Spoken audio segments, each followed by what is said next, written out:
What is up, everybody? This is the OG3, the one of a kind off the ball network podcast. But this week, something's different. Jeff Needs Sports gets to host. We still got this. We still got the same, the same OG3. But it finally, Chris gets to be a guest. I'm sure later in the season, Mo's going to take his turn hosting the show. This is the college football show. Glad to have these two guys on. We thought it was going to be a down week, and then all of a sudden, some stuff just started dropping in our lap, and people started mouthing off on X, and getting out of sorts, and out kicking their coverage. So the only thing we could do is have a show about it. So again, I'm Jeff from Jeff Needs Sports. I got Chris from Off the Ball Network, the Prez, the podcast, and we got Mo from Up in Flames. And all the stuff that he's doing. I know his life is about to get real busy. Here in about a month, his life's about to get real busy. So we value their time. This is awesome. And again, go check out everything we're doing Off the Ball Network. Check out See You Sunday. Check out Overreaction Monday. That show gets a little bit better every year. So, but we're here to talk about college football this week. Here to talk about college football week 4. We're talking about some off the field stuff, and that's what's cool. So, gentlemen, it's good to see you. We're going to start this off a little different. It's going to be rapid fire, kind of a cocaine episode of the OG3 because I know there's so many thoughts, and we almost got too deep into it before the show, like we always do. So, I want to give everybody a chance to hear what we're talking about. So, first up, we're going to talk about Danny Kanell. Danny Kanell is the epicenter of this. He mouths off this week, says, "Man, I wish Ohio State would play somebody with a pulse." Which again, obviously, that comes fills my Twitter line. I'm sure it did Mo the same way. I wish they would schedule somebody with a pulse. We want to see something, and instead of cupcakes or whatever. Now, real quick, my take on it before I turn you guys loose. My take on it is like especially with the 12-team playoff. Not having the voters mean as much this year. This year is about wins. It's about winning your conference. It's about being healthy. If you presume a team like Ohio State, Georgia, Alabama, all these teams think they're going to play, not only, 13 games, but 14, 15, 16, 17. Like, my opinion is, like, why would you outside? I'm not saying for the viewers, why as a team would you test yourself in the beginning of the season, take a risk at a loss when you're always going to have new quarterbacks in today's age with the transfer portal and all that? My opinion is, like, why would you risk it? Go out there, get your play in. Notre Dame, I mean, they found out.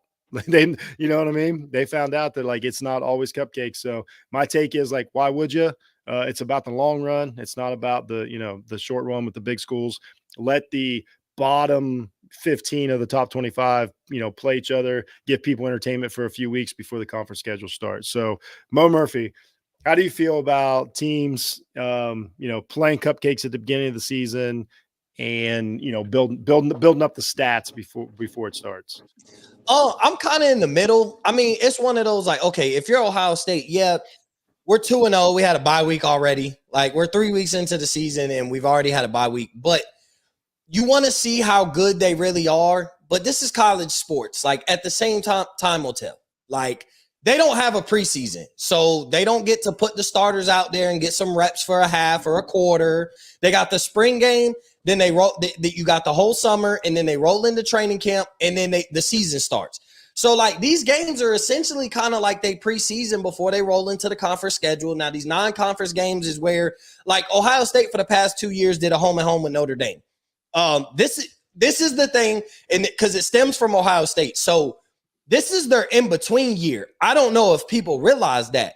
Over the next 4 years, though, they got a home-and-home with Texas next year and the year after. So 2025, 2026, they got Texas.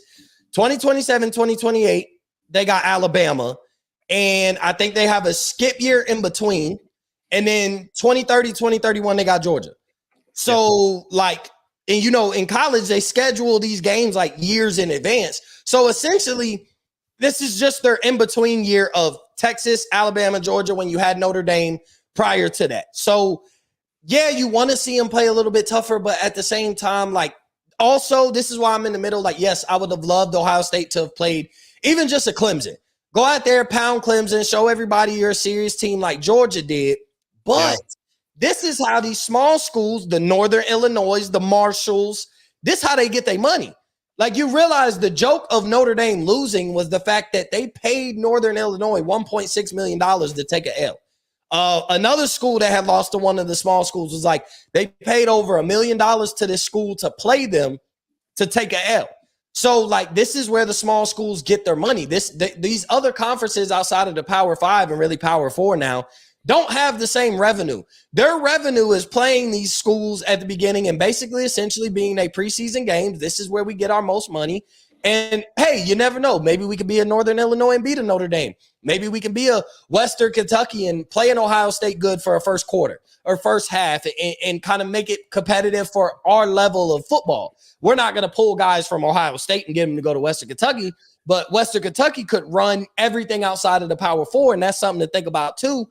But like you said, there's a 12-team playoff. So on one hand, you could argue there's more incentive to, let's say Ohio State play a Texas already. For the simple fact, let's say Ohio State lost to Texas, their season isn't over.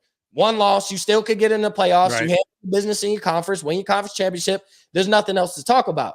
On the other hand, though, why not give these small schools their money and your first 3 games be basically preseason to roll into the conference? We've already taken the Pac-12 out of the conversation.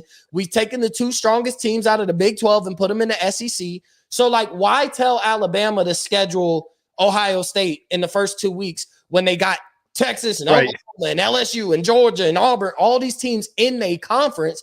Why tell Ohio State to schedule Oklahoma when you have, you know, Michigan and Penn State and Wisconsin, but then now you got Oregon and USC and now you got Washington in the conference. So, like, the conference schedule isn't really cupcake, especially when you're referring to the Big Ten or SEC, because both of those conferences are loaded. So, yeah, I'm just in the middle of, like, I mean, yeah, I would have loved Ohio State to play the more entertaining game. It was cool when we played Notre Dame early in the season, but like, why? Like, real quick, one thing we saw, the Alabama-Wisconsin meant nothing. I don't feel better. I don't feel better that I watched that game. Big freaking deal. You know what I mean? Like, great. You scheduled Alabama, you scheduled Wisconsin, vice versa. Meant nothing.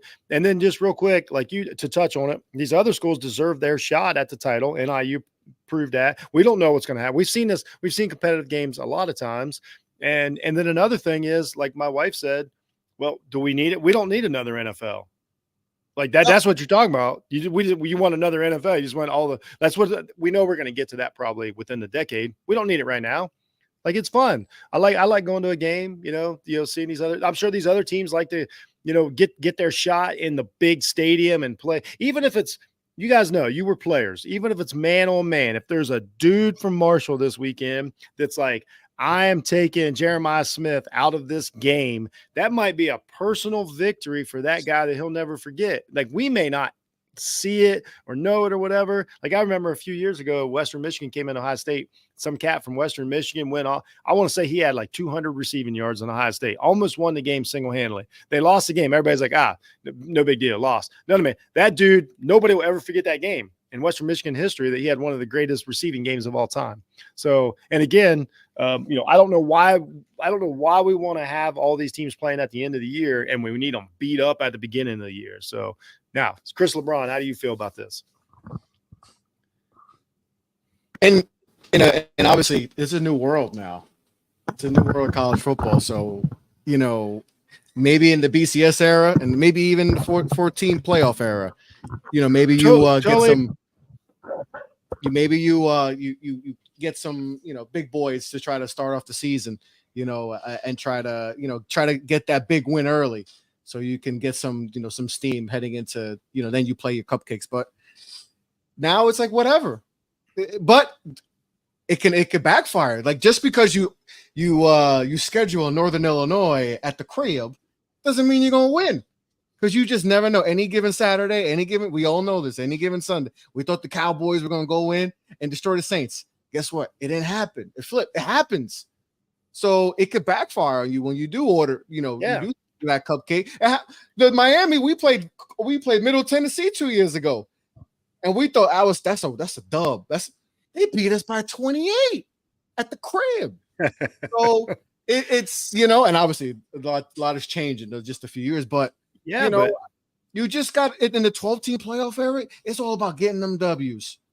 And then conference play. Because listen, we all know how tough a conference play is. No matter, I know the ACC is down, but still, Conference play is a different animal. You guys know it. Even if you're playing Rutgers, even if you're playing Minnesota, it's conference play. They want to. Those teams that they're the Super Bowl. That's their Super Bowl. You know, the Ohio State is their Super Bowl. They want to knock you off. So those games are always going to be tight. So, hey, man, there's no preseason too. So if you want to change this, exactly, have a preseason then. Play a game or two, and then I think things will change. But you don't have preseason, so we got to ramp up. We got to get the guys going. So, hey, we're going to play, I remember the longer show. We got to play, Appalachian, and we got to kick the living crap out of them. Always remember that. Like they're like, oh, how do we tune up for the season? Tune-up game. You got to play some tune-up game. Tune-up game. You can't go in raw versus, when you're going to play Oregon, you can't go in raw. You got to have a few tune-up to get the guys going. And then hey, have a preseason then. And if that ends all this. And real quick, I'm sorry, just before you go, because the thing about it is we talk about we want these top-notch matchups, but we don't in the NFL, we don't want to see Kansas City play Baltimore in week 1. We'd much rather see them play in week 8. We talk about in the NFL that 100% the season doesn't really start until October.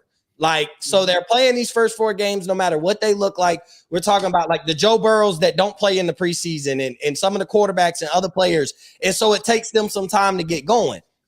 But they're in the pro league. So even playing the Carolina Panthers, at the end of the day, you're playing pros.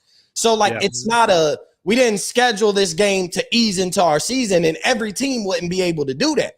Right. In college, but your point is taken. It's the same. Yeah, you're able to ease your way, and nobody wants to see now that but you don't want to see Ohio State and Oregon in week 1, and then you come to Oregon beats Ohio State, but then at the end of the season, Oregon was able to beat them because that wasn't the A+ team of Ohio State. But at the end of the season, they're playing in the Big Ten championship. They're 11-1, and Oregon's in the Pac-12 sitting at 9-3. Now that they're in the Big Ten, that wouldn't happen that early. But I'm just saying, you want to see them for the aesthetic of, oh my God, man, I'd love to wake up Saturday and see number 4 play number 5. But in a sense, I don't think none of these teams are ready to play each other right now. Look how we got wants to play Ohio State and vice versa. None of these teams are at their 100% where they feel like we're not playing at championship level football right now. So I don't want to play Ohio State. Why would I? And Ohio State wouldn't want to play Georgia. It's not an indictment on Georgia. They don't want to schedule Ohio State in week 2. Ohio State don't want to schedule Georgia in week 2. We'll see y'all when it matters. It's a 12-team playoff now. We all get to prove how good we are at the end of the season. Miami, Ohio State, Georgia, Alabama, all these teams that should be in the playoffs get to prove how good they are compared to their counterparts in the 12-team playoff coming. And to prove your point, Mo, we saw Georgia-Clemson, great matchup. It means nothing right now. Nobody cares about that game already. It's not carrying Georgia anywhere. It's not an indictment on Clemson. We all just were man, Clemson got blown out by Georgia. It didn't matter as much as we thought as to where, boy, I'd like to see him play next week.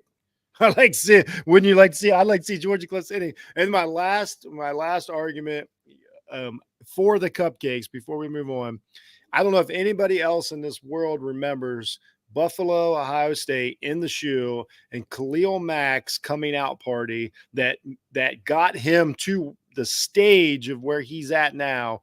And he was playing a good Ohio State team, and he was the best player on the field that day for Buffalo, kept them in the game single-handedly against Braxton Miller and a really good Ohio State team.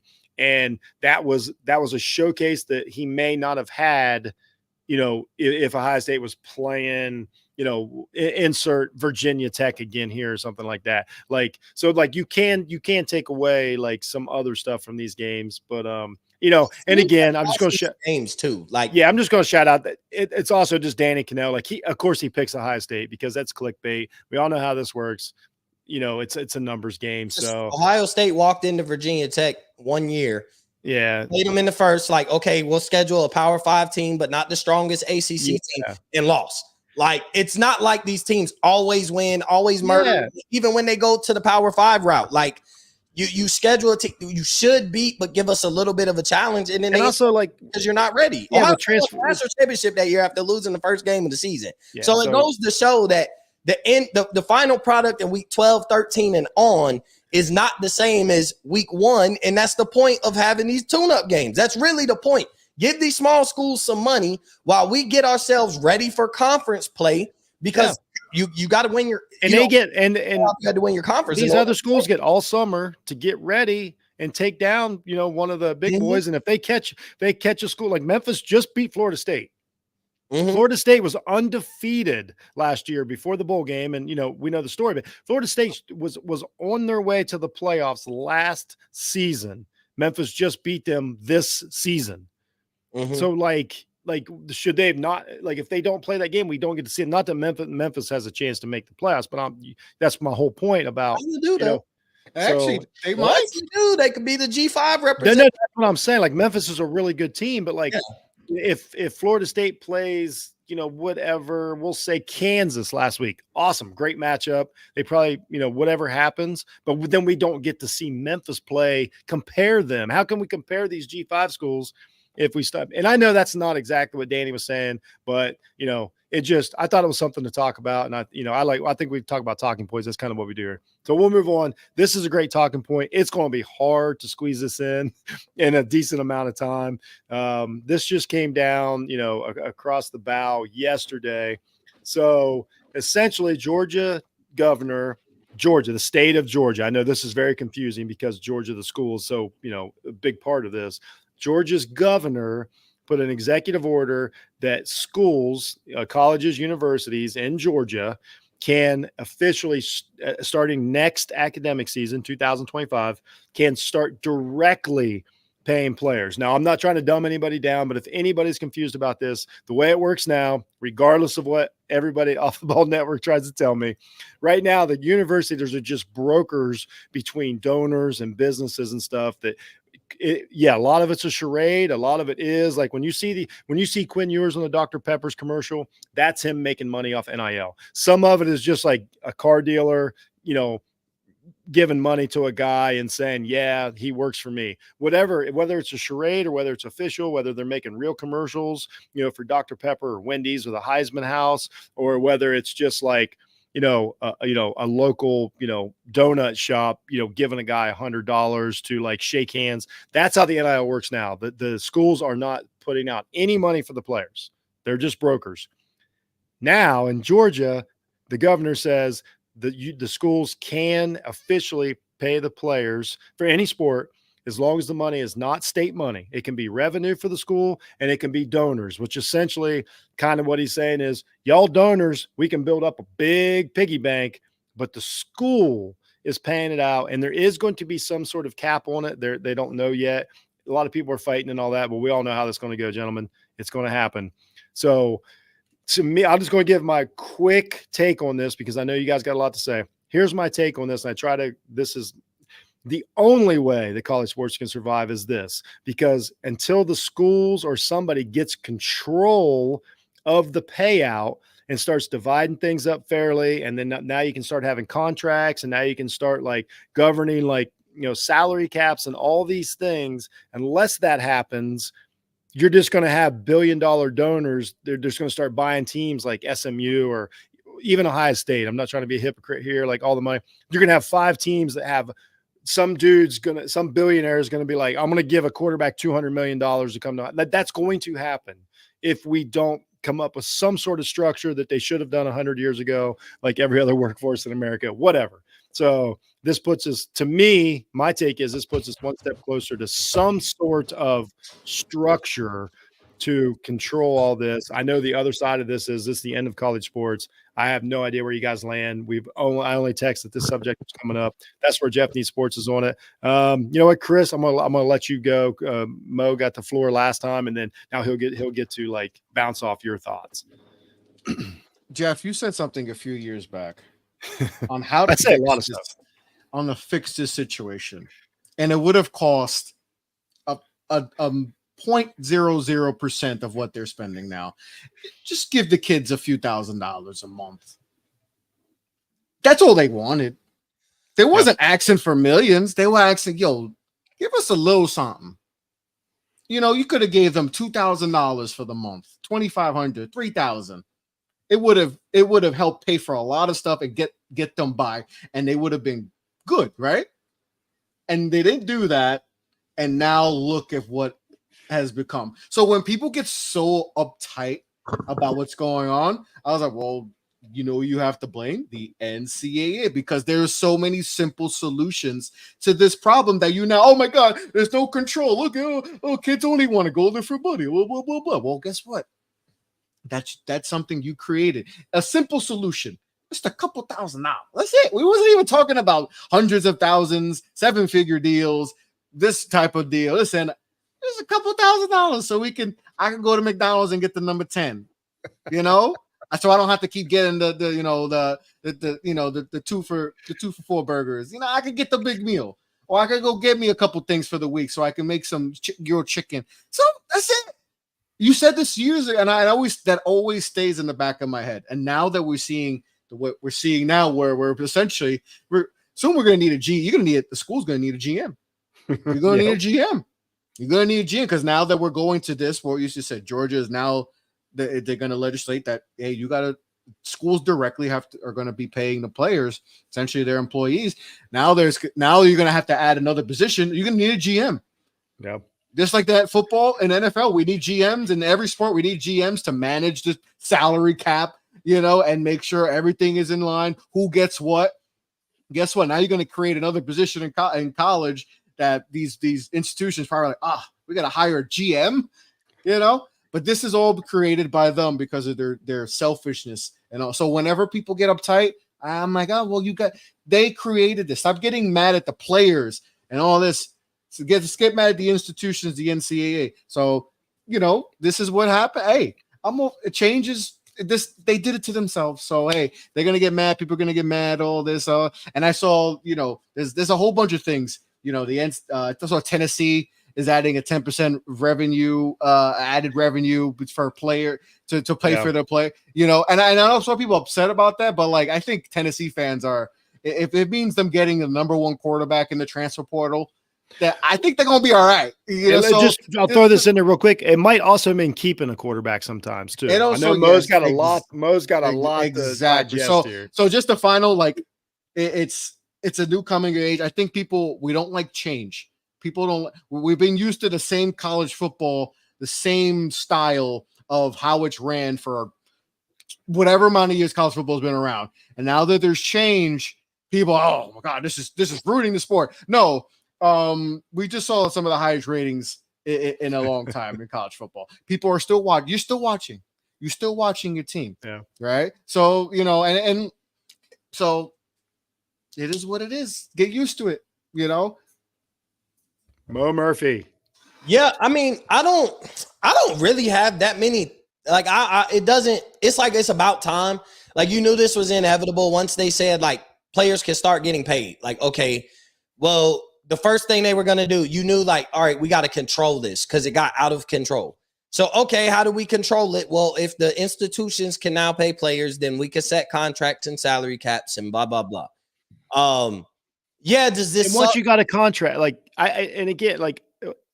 you said, Mo, once you got a contract, now we got some sort of structure, guidance, limitations. And just to throw on you real quick, what you're saying is, if we put a cap on it, guess what? It doesn't matter how much the billionaire has. There's a max on what he can donate, unless he wants to donate it for the next 100 years. They can't spend all of his money. Or I should say that's rude. Their money. And so I'm just referring to these oil barons down in Texas that are trying to buy teams. To me, just to give you more to feed on, the only way to keep it competitive outside of some of these schools is to have a max on what you can pay. So it doesn't matter how much money your donors have. This is all we can spread out.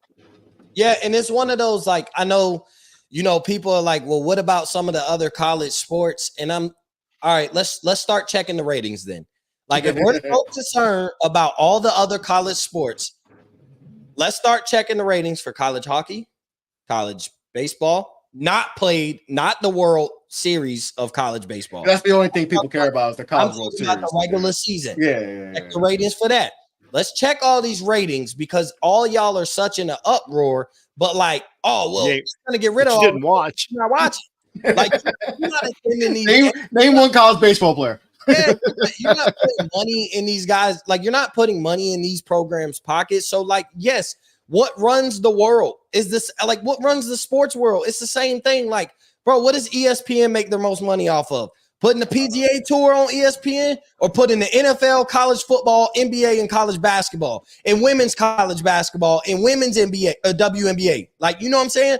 That's their money makers. Basketball, football, it runs the world. That's why basketball players are getting paid more than anybody. That's why football players now, wide receivers, are making $30 million plus a year. Dak signs a $60 million contract because football is the most important sport in the country. This and that and basketball. So now we got to start playing like we really care. And like 5 years ago, I would say, dang, that sucks because this could be the end of like women's sports. I don't think that's the case now, though. We're all in on women's sports. We're watching it at an all-time clip. This is the most we've ever watched women's college. Their ratings are constantly beating it. And I don't care who it's because of. Because I'm going to tell you, the highest rated games, yes, they involve Caitlin Clark, but there were even ones right behind it where it was, Louisville with Haley Van Lith when she was hooping. Like, we're not going to act like it was all Caitlin Clark and Angel Reese, but like they helped put it on the map to a point where I don't think like women's basketball is going to be the sport that loses funding. I think some of the salary cap is going to be committed to there. So it's like, okay, hey, college golf. That's what I was going to say. Let me ask you a quick question. Wouldn't it be just a simple, like Chris already talked about this? It's a structure. It's a GM. How hard does anybody think it is that we have revenue sharing just amongst the university? Like, hey, High State, football, basketball, the big sports bringing in the money. If a High State football gave, I don't know, 2% to every other sport, they're funded for the rest of their lives. Like, it's not that difficult. Like division, like. You know what I mean? Yeah, there are going to be some sacrifices here. I totally understand. But what about the sacrifices the kids made for 100 years playing sports and breaking their legs and stuff for free? Like, nobody cares about that. And part of this is some retribution for like people that didn't get paid for NIL. That's a whole different discussion, a legal discussion. But there is some, retribution coming. I think it's like $2.8 million awarded to former athletes and all this. But like I'm with Mo Murphy. Like, why do we think it's so hard just to spread the money out a little bit? It's not. It's super easy to figure all this out. Once you put control of it, the price of a transfer portal quarterback isn't going to be $1 million no more. That's my whole point. Thank you. In the beginning, like they get to, like they get all the benefits. These guys are going to make more money than what they're going to make in 5 years. Yeah. But at the same time, like you may not have coaches coming out. Like if you don't have $1 million, you're not getting the top-notch transfer portal quarterback, at least $1 million. Like that's what but now, like, okay, if we cap it, let's just say we cap it at 30 million for each university among all sports. Even if like football wants to take 20, basketball take 5 between like all the men and women's basketball, and then you have 5 million for the rest of your sports. Like that's more than they've ever had. Will get you the best high school golfer in the country to come to your university. And it won't even $50,000 will in a scholarship to go to school will get the best golfer in the country. So they act like these teams are just loaded with talent and farming professionals all the way through. The ones that are the ones that are being watched. 10 million people are not watching college hockey. 10 million people are not watching Ohio State college hockey. I'm sorry. 10 million people are not watching Ohio State lacrosse or Miami lacrosse. They're not. But 10 million people, and that also tells you like 10 million people watch the Miami-Florida game. There's not 10 million Miami and Florida Gator fans, but that tells you the interest of around. It's not about necessarily the teams. It's about the popularity of the sport. And another thing real quick, and this is the downside of it, and to the players, like guess what now? Now you can be fined. Now you can be dock pay. Now you can be now like the team actually has a little more because here's what we have now. Quinn Ewers making whatever, we'll say $3 million, whatever from endorsements, doesn't help any basketball player. You know what I mean? That doesn't help them at all. So like they're not getting any money from from somebody else's NIL now. I would say it's worse now, the disparity between the players than it ever has been. Like you got teams playing across the field from each other. This defensive lineman from, Western Kentucky might be looking at a kid from Alabama making $300,000. Like that's not cool. So now like you spread it out a little bit, you come up with some rules, and now you're like, oh, you're signing a contract now. Like, oh, you think you're signing, maybe who knows if they can come up with 2-year contracts. Like, no, you're not going to portal next year.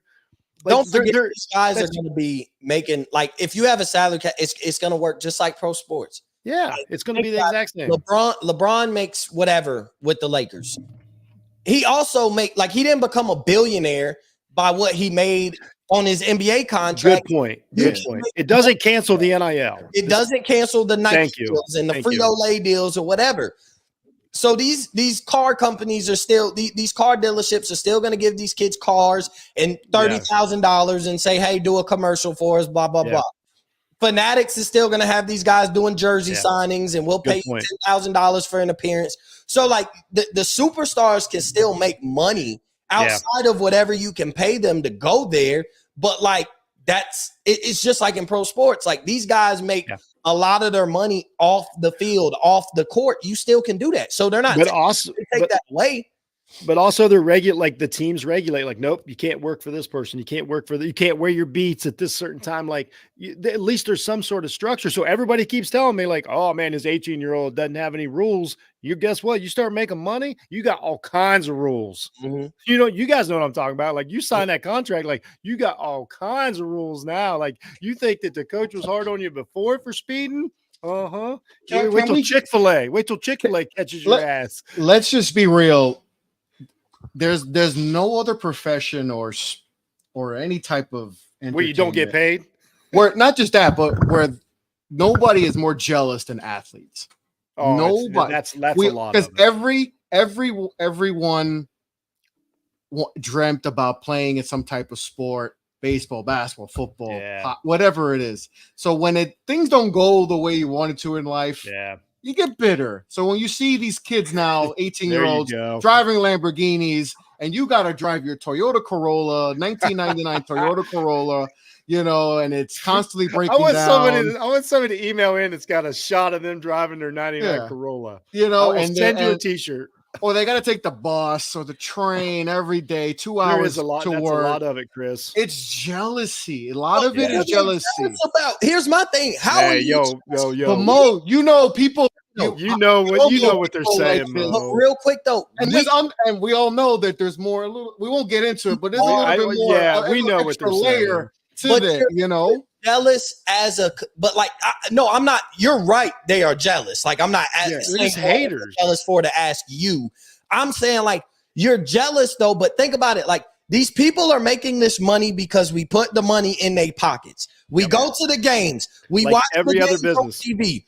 We are consumers. So now you're upset as a consumer because it's like, well, they're making a lot of money. Yes, because we are giving them that much money. Exactly. The salary cap goes up in the NFL only because they make more money. The projected salary cap is we can spend 175 million. Why can't you spend 175 million on your team? Because the owner just made 350 million off of concession stand sales and everything else, which means us people driving the 1999 Toyota Corolla are attending these games and putting the money in their pockets for them. Mo, here's something else that's awesome about this, guys, is that literally a rich person, a filthy, wealthy, rich person with money to burn, like the worst people in the world, can donate with no, like they are not getting anything back from this except for they want their team that they might have played for 60 years ago.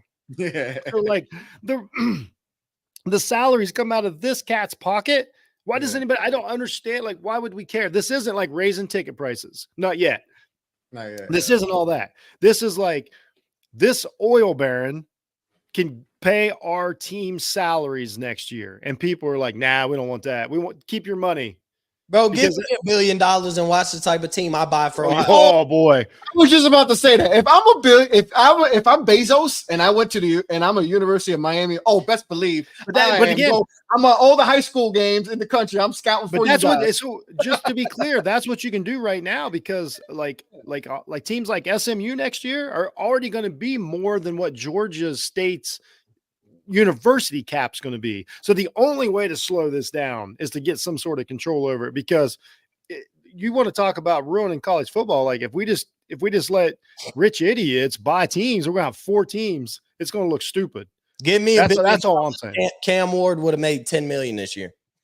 You give me $1 billion. We'll see. Cam Ward would We'll see. have. I can't go there yet. You know what? Speaking of which, hey man, he would have made. You know what? I'm with I'm you. saying I'm go. Hey, I got $1 billion. Oh, y'all want Cam Ward? Was he asking for 2? Yeah. Oh, he might go to Miami for 3. I got 10. Don't worry about it. And I think Miami. honestly, I think Cam Ward and Howard made the right decision. Just real quick. Yeah. I think they're just only because like I don't think that Ohio State couldn't afford Cam Ward. I think it was just not that his wouldn't have been fair. place, and I respect it. I'm not saying I wanted it. I was Cam Ward. I was heartbroken Oh that day, God. but man, he looks good in Miami. Howard so far is playing the part. He's playing good. with the He Buckeyes. looks better So, than I expected. Kyle McCord looks good at Syracuse. Like so far, like Everybody, all this stuff's working out. Except So for DJU. speaking of actual football, that was a great conversation. That was a great conversation. I'm glad we had it. I feel better because like this is the stuff that I'm talking about. OTBN. We talked about stuff that was probably like. Here's the thing. Next week, everybody you hear is going to be talking about this on all these other podcasts. You heard it here first. An actual intelligent conversation about the future of college football. Then next week, everybody's going to act like they made it up. Like I know, I see you, Joel Klatt. I see you right there watching. All right, that's a dream guest, by the way. We'll have him on the show. We'll talk about actual football. That's a college football show. We'll talk about actual football, even though that was probably a half hour the most fun I'm going to have this week. So I just put, what are we watching for? Now that can mean player, that can mean teams, that can mean outcomes, that can mean, anything. Like what specifically are you watching for? I'm just going to throw, you know what? I'll go last because you guys will probably take some of mine. So Mo Murphy, what are you focusing on this week? What are you trying to learn?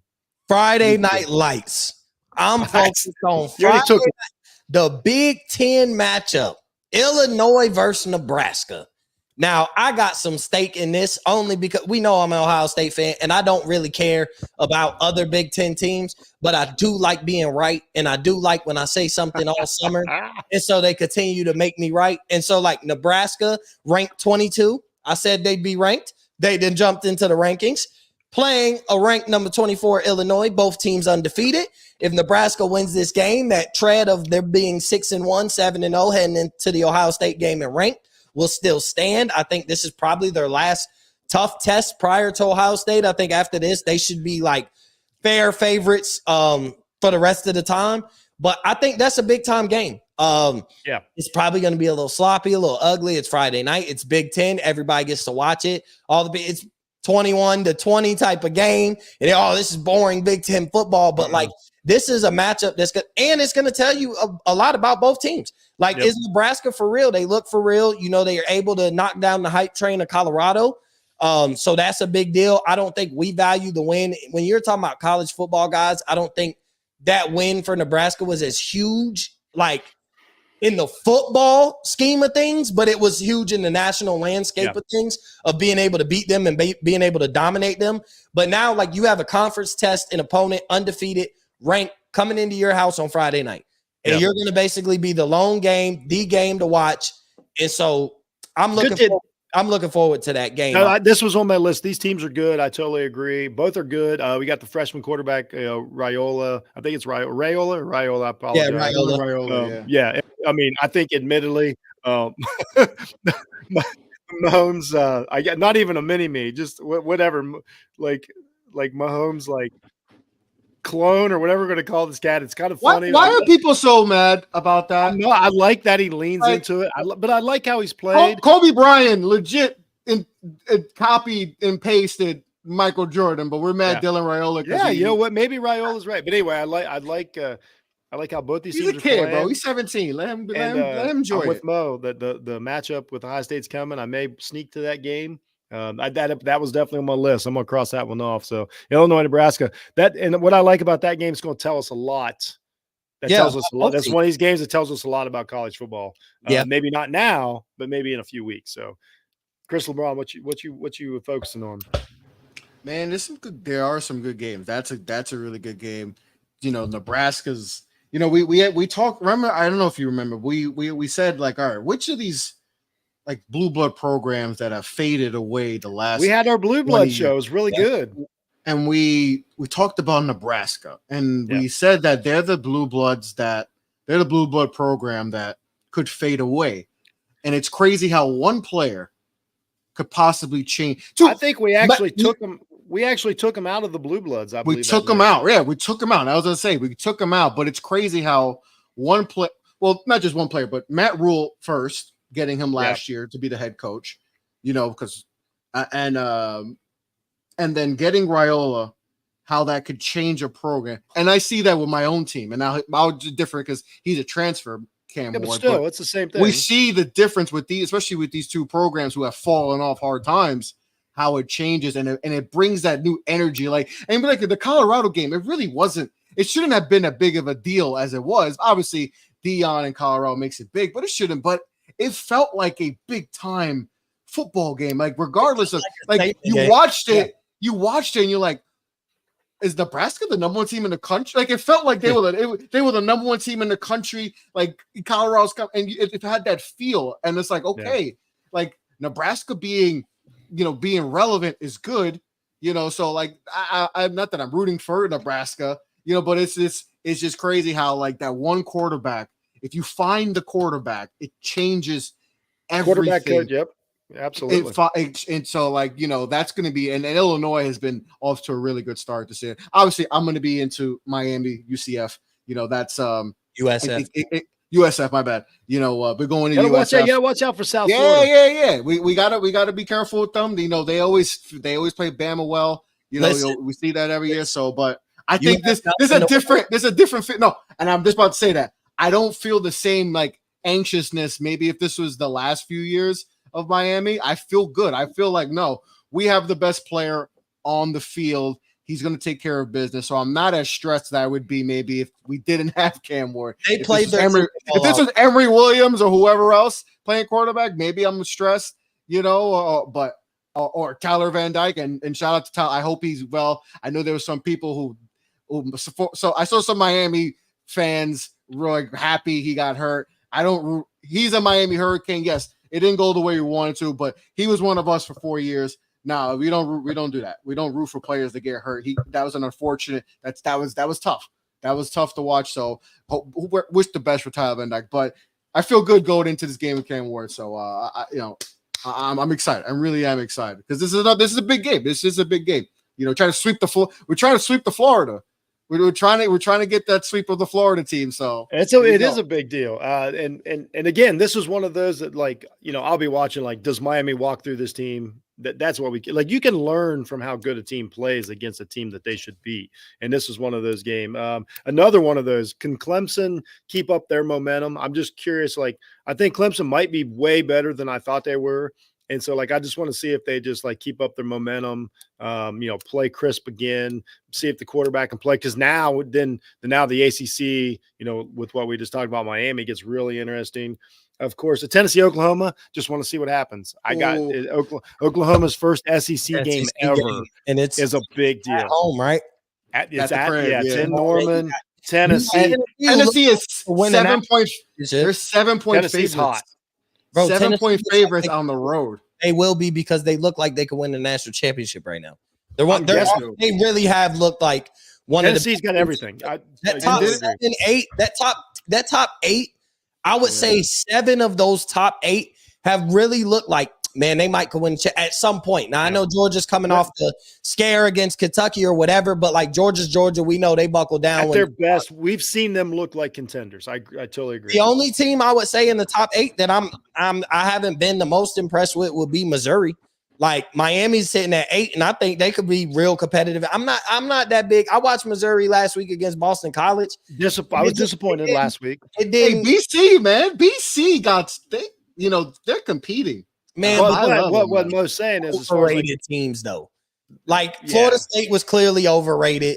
They beat them, and then but then we're talking about Boston College though. But I think Missouri's overrated, and they're definitely are 100%. So that's why I'm they're competitive and it's cool, but Missouri's good, and that offense could light you up at any point. But they're the one team in the top 8. I think Tennessee might be who everybody thought Missouri was. I think Tennessee, I think they flipped, and Tennessee is oh, shoot. I'm telling you right now, Georgia doesn't want to see the Tennessee team that I saw last week. I'm not saying they're going to beat Georgia. But like they're not going to beat Alabama, but it's not what I thought it was beginning of the season. I'm kind of glad I'm taking my first trip to Knoxville this year to go see Tennessee. So I'm hoping that I get to see, a great team down there. Are we going to talk about the Heisman Trophy winner? Arch? We are. That's on my list. We're going to talk about the future New York Giant quarterback? Real quick. The only other game that's very, very interesting, USC against the defending national champions, Michigan. Yeah. We're going to find out if USC is for real. It doesn't matter. Orgy's at quarterback, right? Orgy's starting, right? Okay. Yeah, it doesn't matter how good or bad we think Michigan is. We know what it takes to beat them, is what I'm saying. We saw Texas play them. We saw, we know exactly what Michigan's going to do. So USC ought to know. So this is exactly one of those games that for the last few years we've watched USC, shit the bed and then wind up losing 5 games. They know what's going to happen. They know they've got the better team. Even if it's slightly better, they've got the better team. We need to see USC win this game. It doesn't even really matter how they win it. They just need to win this game and be like, we are not only Big Ten contenders, but national title contenders. And I think that's where it's important for USC is like beat the team out of the Big Ten that won the national championship, regardless of if they're as good as they were last year. For the first time ever. And you're going into their house. So you're going into Ann Arbor to play them. So it's a statement regardless. I mean, even though Michigan got pounded by Texas, we don't value them. They're not that great. Didn't look great against Arkansas State, but USC looked like a lot better than everybody thought against LSU. So now, and then you had a bye week last week. You didn't play last week. So you've played 2 games. You followed up the LSU win, just and you played really well. Blew the team out, didn't play with your food. So now it's time to okay, can you beat Michigan? Can you continue the streak of looking like Big Ten title contenders, looking like national, playoff contenders, national title contenders? And so I think there's even pressure for USC to win. I don't want to say big and beat them like Texas, but I think a double-digit victory. There's some pressure to not skate by Michigan because how good do you feel when we kind of been talking about how good we don't think Michigan is? And then you beat LSU, who almost lost to South Carolina, and then you squeeze by Michigan. Well, here's what I would say. I think the most important part for me, what I'm going to watch, it's not really the point differential. It's how many points does USC give up? If they win, if they win 17-10, I'd be like, USC's good. Yeah. If they let Michigan score 40, then I'm like, oh, here we go again. Even if they win. In the same boat, even if they win, you gave up 40 to an offense that sputtered. Exactly. Not just against Texas, because we'll give Texas the credit that they are 10 times better than Michigan right now. They're in that Georgia, Ohio State, Texas, it's them 3, and then I think everybody else, but that everybody else ain't that far behind. And USC and just selfishly, this is another one that if USC looks really good, it just goes into my theory of are we sure that Caleb Williams was good? Just putting it out there selfishly. When I watch USC play, he's been looking bad the first 2 weeks, but I'm saying the better USC looks, the more I'm like, that's weird that they're better. Anyway, I just put that out there. Their defense is still a little leaky too, petty. so it's petty. So Michigan, this is a huge, and it's a big brand game. It's teams that everybody grew up knowing and all that. So it's going to look good on TV. It's just one of those And that being said, if Michigan's up by 1 point, I probably won't watch it. But that's not the point. It's not the point here. It's interesting. So now that my 5th on the list was the Arch Manning show. What are the stats going to be for our 8th best odds to win the Heisman Trophy? Everybody, America's favorite whitey, Arch Manning. The number 1. He is my number 1. Number 1 YT, Arch Manning. What's it going to look like this week against? I don't even remember the team. It doesn't matter. Louisiana Monroe, right? Or something like that. 300. Shout out to the Warhawks. I think 600 yards, 7 touchdowns. He's going to have 2 touchdowns of 25 miles per hour. He's just going to be the greatest performance of all time. He's going to win the Heisman, the first backup quarterback to win the Heisman. It's just, I love your Trump impersonation all of a sudden. That was great. It really is, right? I think he's the greatest. He's simply the greatest, the best quarterback ever. He's better than that slouch Eli, and Peyton, the big-headed Peyton was never no good. No, the Arch thing is, the Arch hype is insane. They are waiting. When this man starts, when hits his team, oh my God. It might be this year. We don't know. It might. But Texas is This is why Texas is the best team in the country, and I don't think it's close. I don't think it's close. Oh, it's They definitely are close. so.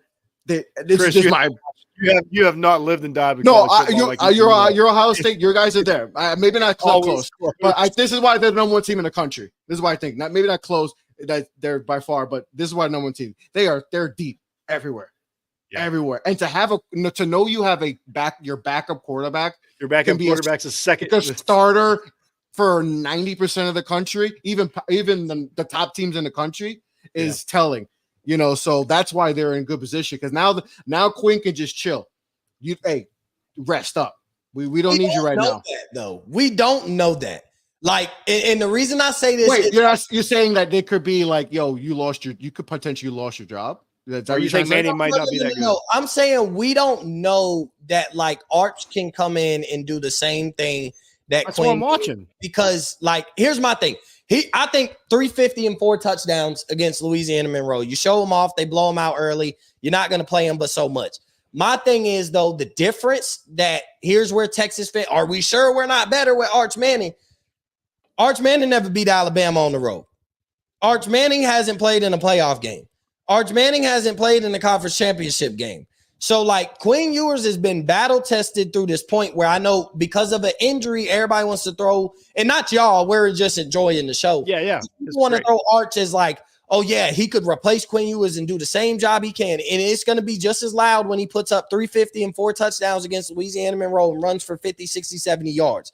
But, like, it's the same way, like, nobody wants to say Ohio State is head and shoulders above everybody based on talent because they haven't played anybody. Everybody doesn't want to say, like, Georgia's head and shoulders talent above everybody because they haven't necessarily – I mean, they played Clemson, and I give them their credit for that, and they beat the Brains and look like a national title contender, but then they go and do the thing with Kentucky. So it's like – but with Texas, they'll do it. But, like, your backup quarterback can look great, but that doesn't mean, like, in those big moments when they have it, we don't know.